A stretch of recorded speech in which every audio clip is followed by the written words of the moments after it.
Hey guys, Jesus here, and today we are going to be reacting to a film theory video. I'm not sure if this is just going to be a bit of a lore video about Spider-Man into the Spider-Verse, or I guess the Spider-Verse and how it's going to cross over to the MCU, but I also suspect it might just be a video where he more so talks about the film industry and the comic book movie genre as a whole. I'm not really sure. Either way, I'm interested, so let's watch it. You know, in a movie that's wild enough to include a T-Rex Spider-Man, a Cat Spider-Man, a Lego Spider-Man, and Peter Parked Car the Spider-Mobile, you'd think they'd be smart enough to include literally the single best Spider-Man ever put to screen. It's a Japanese one, right? Of course, talking about Spider-Man, the Japanese Sentai Spider-Man with the single Bro, best costume. how do I know these robot. things? He's also got How am I himself so a theme smart? song that slaps.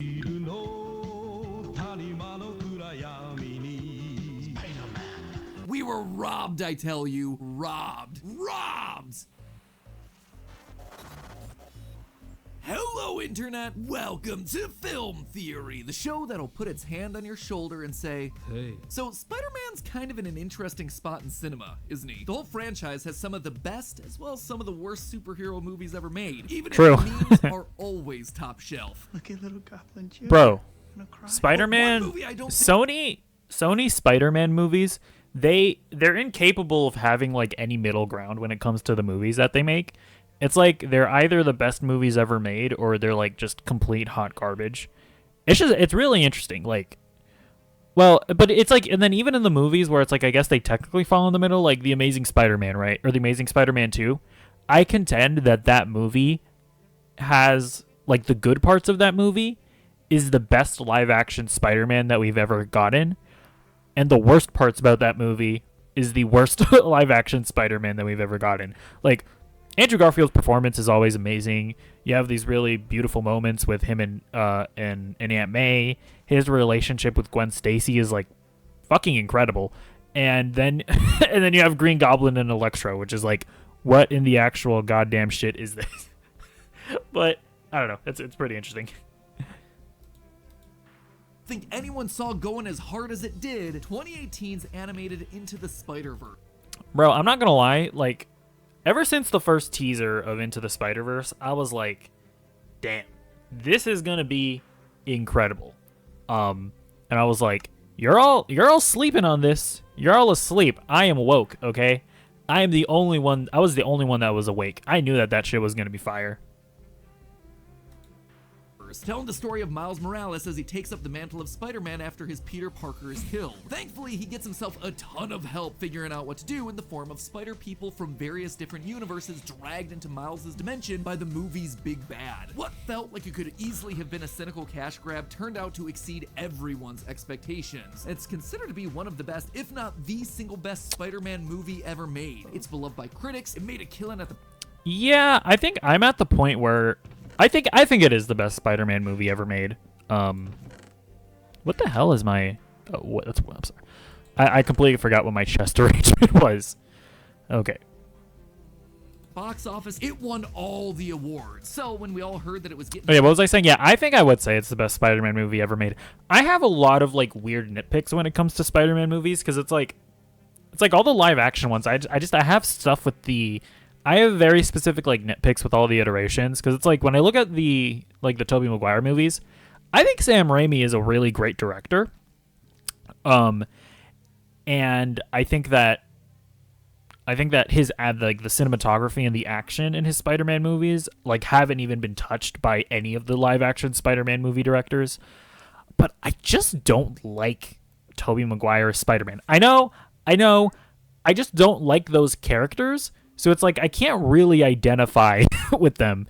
And then when you get to the Amazing Spider-Man movies, those movies are kind of like, I mean, I like The Amazing Spider-Man, and I really love The Amazing Spider-Man, parts of The Amazing Spider-Man Part 2, and I love Andrew Garfield's performances.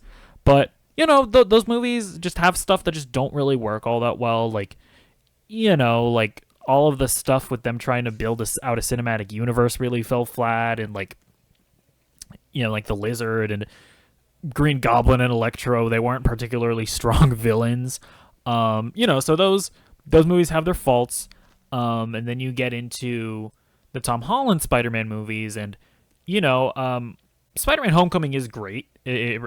Honestly, like it's like I think Spider-Man: Homecoming, or actually no, yeah, no, I do have a big beef with Spider-Man: Homecoming. The cinematography and the action is bland. Like John Watts' action and his cinematography is the most bland ass shit ever.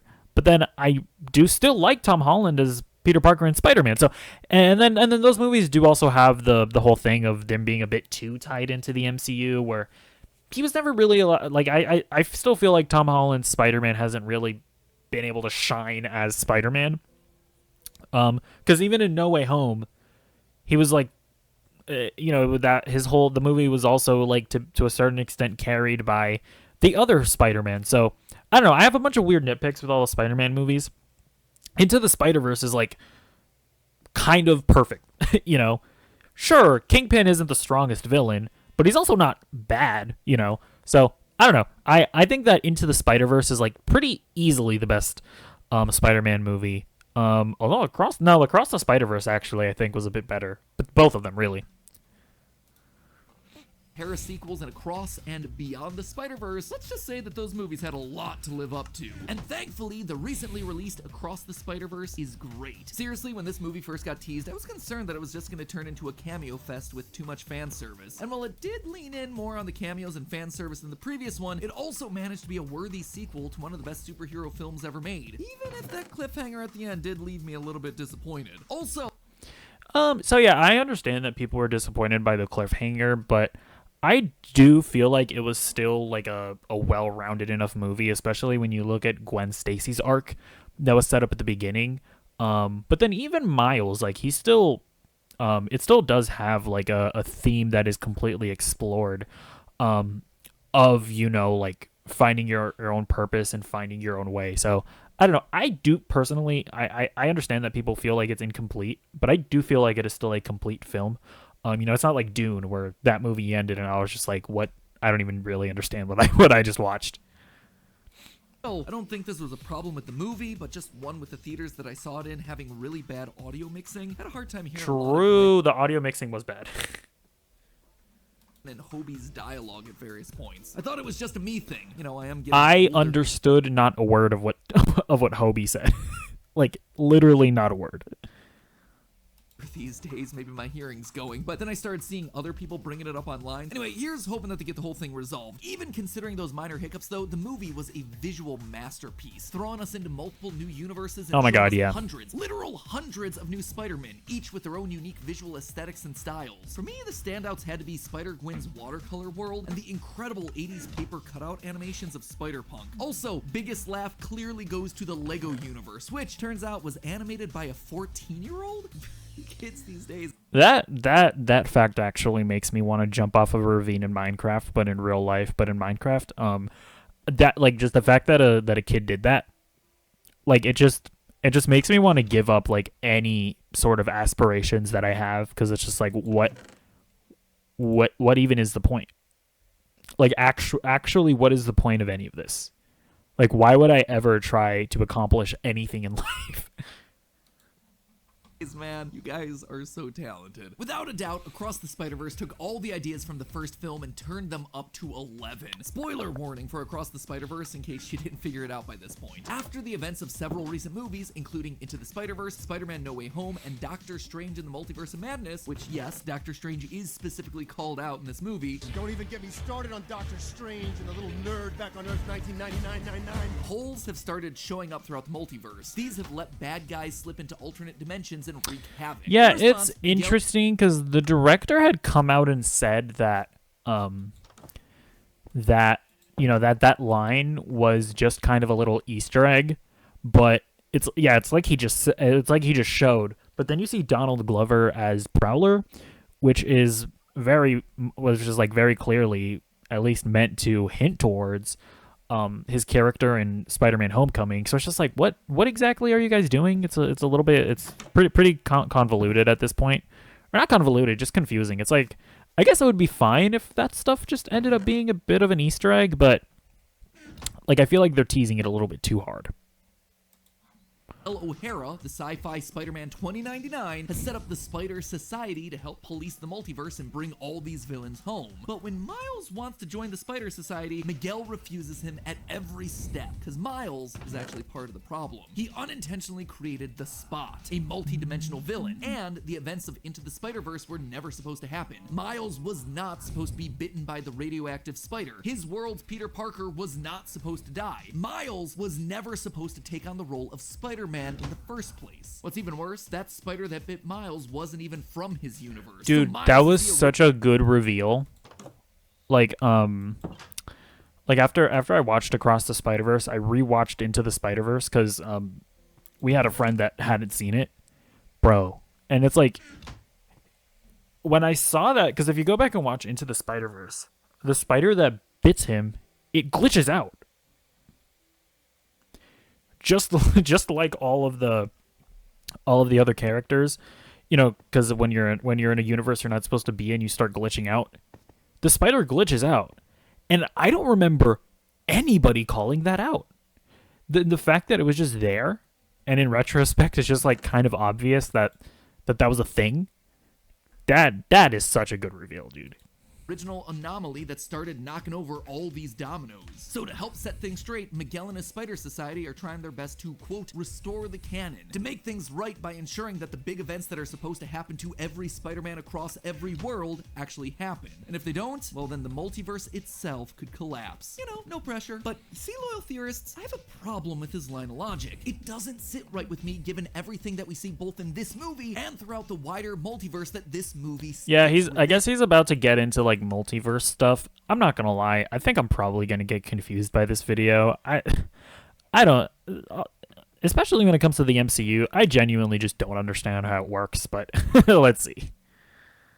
I think Miguel is making a huge mistake here. I think he's wrong about the whole canon events Ooh. thing. I also think he's wrong about Miles being the real danger of all of this. And that error is ultimately going to destroy everything that we love about every superhero movie if they don't set things right. We're not only looking at the collapse of the Spider-Verse here, we are looking at the end of the Marvel SpaghettiOs. Cinematic Universe. So change into your Spider-Sonas, friends, and let's swing into it. Within the film, we're introduced to the idea of canon events. According to Miguel, these are fixed events in time that must happen for a universe to remain stable. Basically, it's the explanation for why so many different versions of Spider-Man across so many different stories all experience the same things. They had to happen for that universe to exist. Now, they don't outright give us an explicit list of canon events that have to occur for all the Spider-Man, but they do show us images of several others within the web of life and destiny.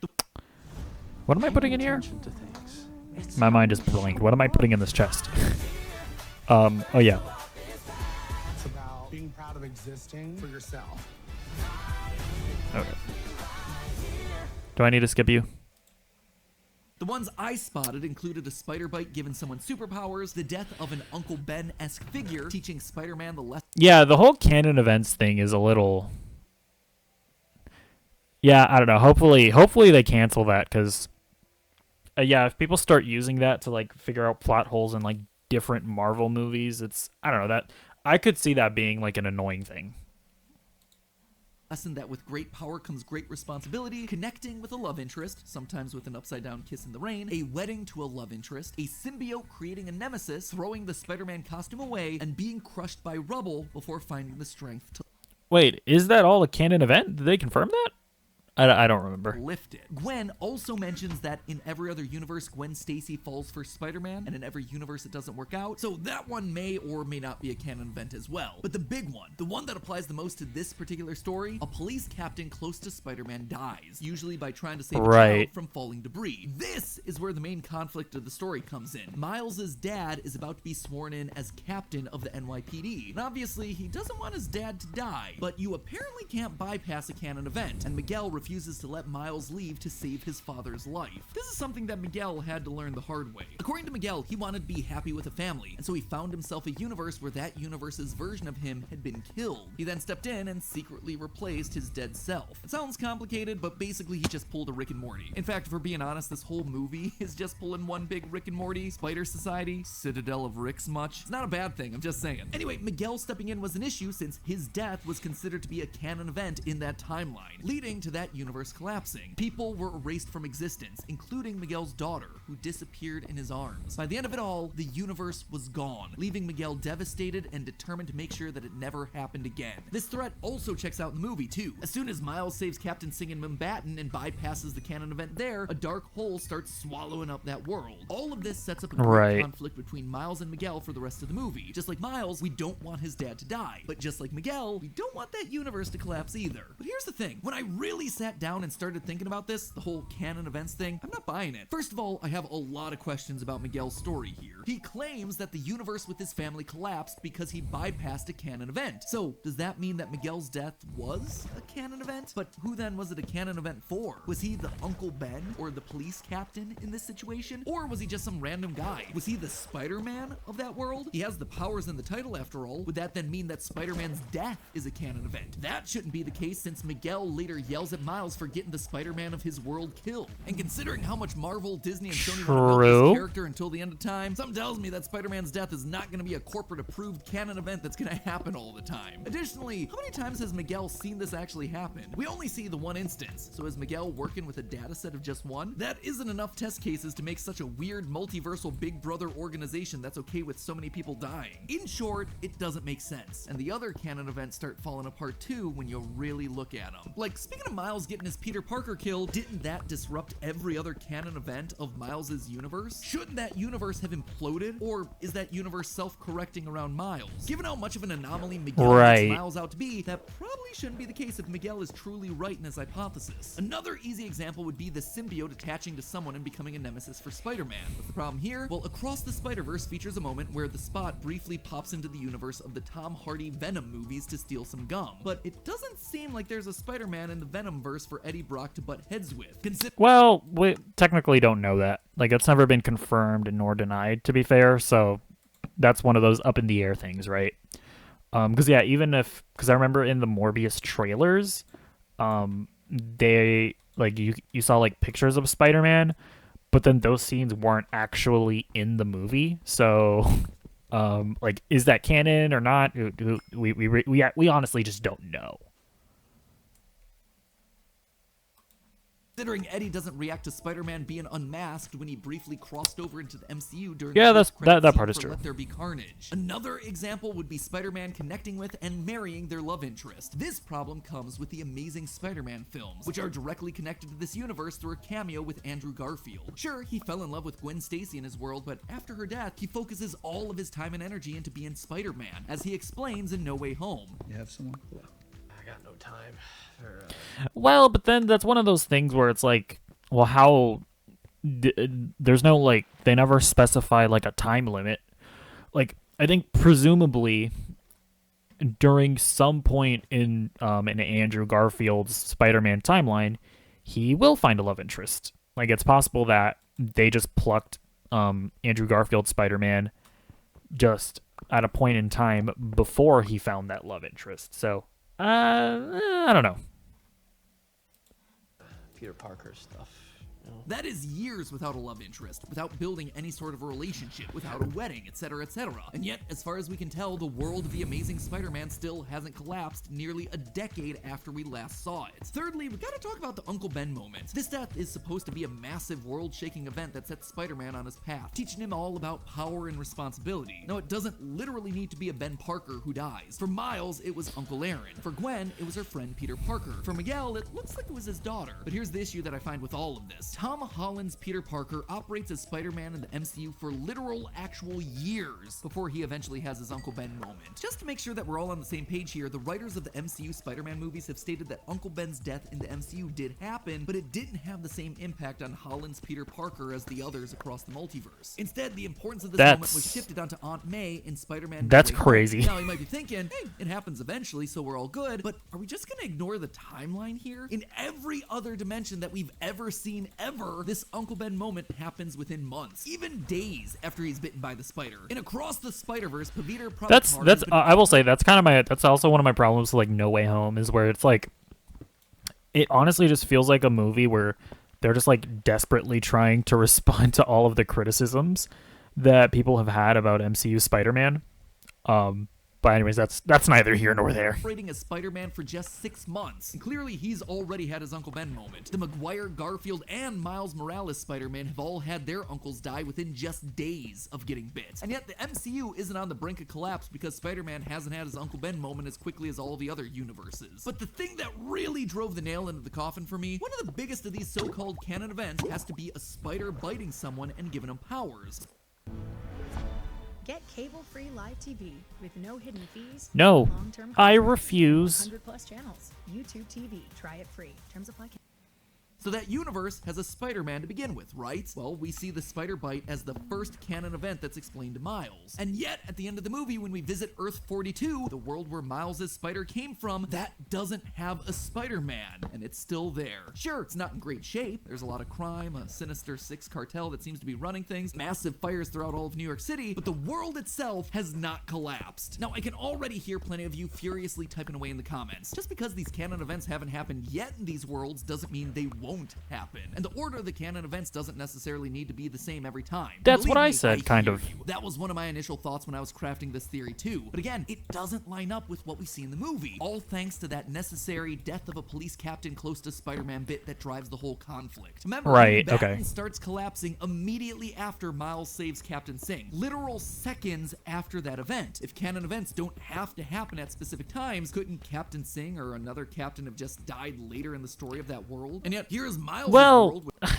it's one of those things where the rules that they're laying out are definitely like loosey-goosey, because it's like when you're talking about like time and canon events and whatnot, it's like there's no saying that like every single universe can have their own canon event that takes place at varying points in time in Spider-Man's journey. Like I don't think they've ever like specifically stated that canon events have to take place at these specific points in Spider-Man's journey. They just have to happen at some point and have similar impacts. So, I don't know. which is totally fine. It didn't collapse when Peter Parker died. All of this tells me that what the movie says about canon events and the fallout of breaking canon is wrong. Miguel has misidentified the problem. What we're seeing in these movies isn't the breaking of canon, it's incursions, just like we've been seeing in the Marvel Cinematic Universe. And that is way, way worse than any of these Spider-Men think it is. Now, if you dropped off the main MCU after Endgame, you might not know what I'm talking about here. We first learn about incursions in Doctor Strange. Bro, I haven't dropped off of the MCU, and I'll be honest, I don't understand it.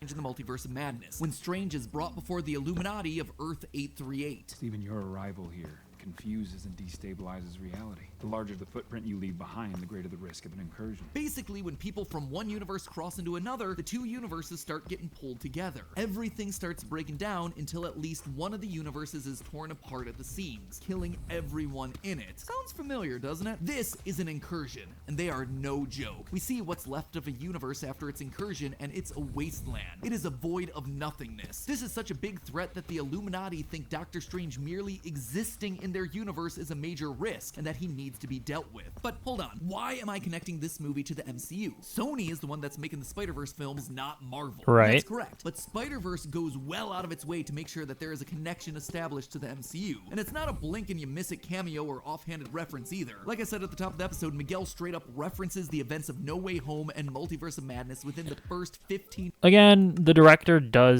he has said in the past that it is just kind of an Easter egg, but I mean, he could very well just be playing coy, so we're really just gonna have to wait and see.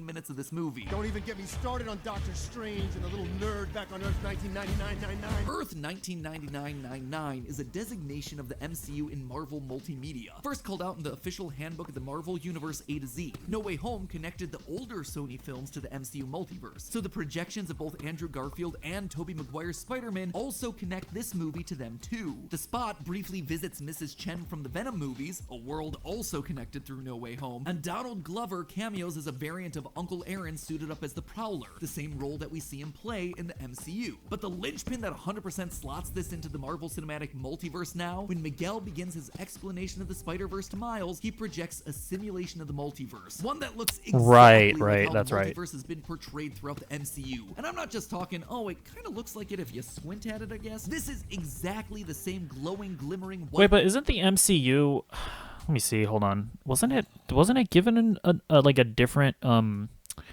designation? Let me see. Hold on. What Earth is the MCU? So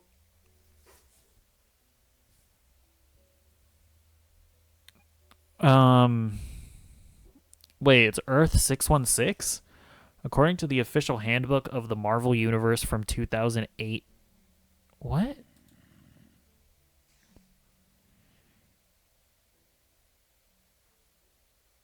What's with all the Earth numbers? According to the official handbook of the Marvel Universe from 2008, the MCU takes place in Earth 199999, but the creative team at Marvel Studios still wants to keep the Earth 616 moniker for themselves. Earth 616 was first mentioned in the MCU by Quentin Beck, aka Mysterio, in Spider-Man Far From Home. In that film, Beck refers to the MCU timeline, the one with Tom Holland's Peter Parker / Spider-Man. Okay. Right. So that Beck might have just been lying, I guess. But then Doctor Strange in the Multiverse of Madness upholds this claim when Strange visits Christine Palmer in another universe, and she refers to his universe as Earth 616. But then Miguel O'Hara uses the Earth 19999. But then Eman Vellani doubles down on... Okay, this is confusing. I'm so confused right now. Oh my god. What? I don't know what the right answer is. Threads branching off into multiple timelines, just like what we saw in Loki, just like what we saw in Quantumania. That is fair. Who took control of their money, There definitely changed their are banking account. No minimum deposit. are similarities. Simple tools. Control at hand. One bank for today and tomorrow. Chase, make more of what's yours. Hey, it's me, your dry skin. I'm craving something we're missing. The ceramides and CeraVe. Having all of these connections to the MCU, positioning this as part of the wider Marvel Cinematic franchise, means that we have to bring in the MCU logic here. So they can't have their MCU cake and eat it too, even if they do buy 2 cakes. If people from one universe crossing over into another universe is something that causes incursions, that is what we're seeing in this franchise. And it explains everything. It solves all of the issues that we've been having. When Miguel crossed over into that other universe where he died so he could live a happy life with his family, he caused that world... The only thing is that I don't think we've ever seen the glitching thing in an MCU movie, have we? I don't think that's ever actually been an issue. But that's just one thing. ...to be erased through an incursion. It explains why Earth 42, the world without a Spider-Man because our Miles got bit by its spider, is totally fine despite it breaking canon. No extra-dimensional visitors have spent any significant time there, thereby avoiding an incursion. It also explains what's happening in Mumbat. Sure. Miles, Gwen, Spider-Punk, and the Spot basically destroy a massive stretch of the city, leaving a giant footprint behind. The hole that opens up in Mumbatten is the beginnings of an incursion, one that the Spider Society is arguably making worse by trying to fix. And that's the bitter irony in all of this. In Miguel's desire to try and fix the problem that he wrongly identifies as breaking the canon, what's he do? He gathers spider people from across the multiverse into one place, and then he sends them on missions to realities that aren't their own. Every single time that he does that, the Spider Society is risking another massive series of these universe-ending events. In short, by trying to help the situation, by forcing things to fit a proper mold, to be the right, correct way, Miguel has made it exponentially worse. Not only increasing the risk of incursions happening throughout the multiverse, but by indoctrinating a literal army of spider people into simply standing by while innocent victims die. All in preservation of things being done the right way, the correct way. And thematically, this theory makes a lot of sense. The story that I suspect that the Spider-Verse franchise is trying to tell us is that anyone can be Spider-Man, but that everyone is gonna be doing it their own way. Everyone is gonna be doing it a little differently. Nah, Everyone's I'm carry gonna that do it my own way. responsibility differently. But That's a doesn't line mean from that the they're doing movie. it wrong. You are your own person, and you can choose your destiny. You are not the product of a bunch of events that came before you. Miguel getting angry at Miles for messing up how things are supposed to happen, yelling at him because he's not supposed to be a Spider-Man, that could be a stand-in for a lot of the audience resistant to change. An audience who wants to see the same stories playing out over and over again the right way. Or that can also be a stand-in for where we are in society today, where certain classes of people are allowed to do things with their lives that others aren't just because they're right or correct. Just like how certain people can and can't be Spider-Man in Miguel's eyes. But Miles turns that entire idea on its head. Being told that he isn't supposed to be Spider-Man gives Miles the freedom, the permission to stop trying to be Spider-Man, to stop trying to think about what Peter Parker or Miguel O'Hara or Gwen Stacy would do, and instead to just be himself, to just be Miles. Like he says in this moment, everyone keeps telling me how my story is supposed to go. Nah, I'm gonna do my own thing. And that right there, that is the most heroic lesson that any Spider-Man across any of the universes can possibly teach. But hey, being Spider-Man has to be rough on the body, especially with that summer heat coming up. Miles, Peter, Gwen, Miguel, they all need to stay hydrated to make sure they can fight regardless of the universe that they're in. And it's never been easier to do that than with today's sponsor, Air Up. If you've been watching any of the channels over the past year, this is one of the most bizarre sponsors that I think I've ever seen. Basically, they give you tasting superpowers. They change the way that regular old H2O tastes without adding any calories or chemicals to the water. You just pop on one of Air Up's flavor pods onto the bottle, and bam! This feels like a scam. Or cherry, all without the risk of getting bit by a radioactive spider. Personally, over the last couple months, I've been stocking up on all the summery flavors, like watermelon, or lemon basil. Like, I guess the gist of this product is that just because, like, if you smell stuff, that it'll make the water taste like it. Advanced sci-fi tech from another dimension where water tastes different from our world. It actually uses real science to trick your brain, taking advantage of the connection between our senses of taste and smell. By inhaling the scents from the flavor pods, you're more or less injecting that flavor into the water using more or less. Very good choice of words there, Matthew. Awesome tech. Air Up also recently added new steel bottles to their lineup, so you have yourself a durable metal bottle that stays insulated to take on any hikes or outdoor adventures this summer. It also has a larger capacity, which, as someone who drinks a lot of fluids, I really appreciate. So if you want to up your water drinking game, why not go grab yourself your very own Air Up bottle and flavor pods. As a special bonus, you can get a 20% discount off your entire purchase when you use the code FilmTheory at checkout, or by clicking the link in the top line of the description. Again, that is 20% off your entire dang purchase by using the code FILMTHEORY, or just by clicking the link in the description. Thank you again to Air Up for sponsoring today's episode, and as always, remember, it's all just a theory. A film theory! And cut. This is my comeback. All right. Yeah, I don't know how I don't know. I all this multiverse stuff is like so complicated. It hurts my brain just thinking about it. But I mean, I do think that his like ending thesis there about what's going to happen in Across the Spider, or not Beyond the Spider-Verse, I do think that is correct. Like, it is, you know, that the final sort of theme of the movie and message is going to be that like, even though people tell you that you have to do things a certain way, everyone is going to forge their own path and whatnot. Like, I think that is obviously going to be the theme of Beyond the Spider-Verse, and I think that they definitely are going to like find a way to be able to break canon events, or canon events are gonna end up like not being as they were told. Like, is it all connected to the MCU and all of that? Like, is it Earth 19999 or is it Earth 616? Honestly, maybe, because obviously I'm playing Minecraft while I'm watching this. Did MadPad go over what the official designation is? Did I just missed that part? I feel like he kind of just talked over that point, or like didn't like completely address it. So let me know if I just completely just missed that in the comments below. But overall, I mean, it's a good video. I just find that when it comes to the multiverse and the MCU, at this point, it's all so convoluted, and it's like all like what the rules are just feels like so not set in stone that I feel like it's almost not even worth theorizing about at this point until they do a better job of communicating the rules to us. But either way, it's I mean, don't get me wrong, it's still fun to talk about. So yeah, let me know what you think about any and all of that in the comments down below, and I'll see you in the next video. Goodbye.